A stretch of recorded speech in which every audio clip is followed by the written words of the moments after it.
In this video, we find this question solution. Let's start.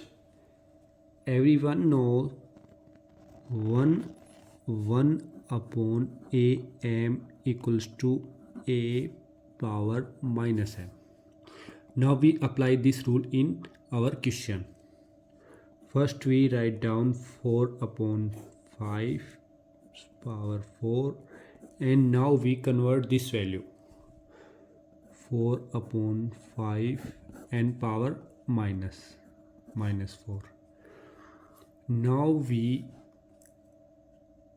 apply a next rule, a power m into a power n, then a power m plus n.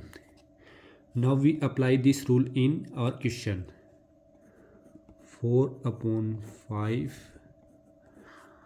4 minus 4.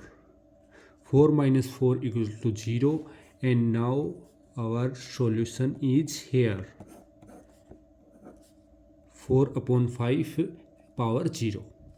Now a 0 rule, when any a equals to 0 or is equal to 1. Now our value is 1.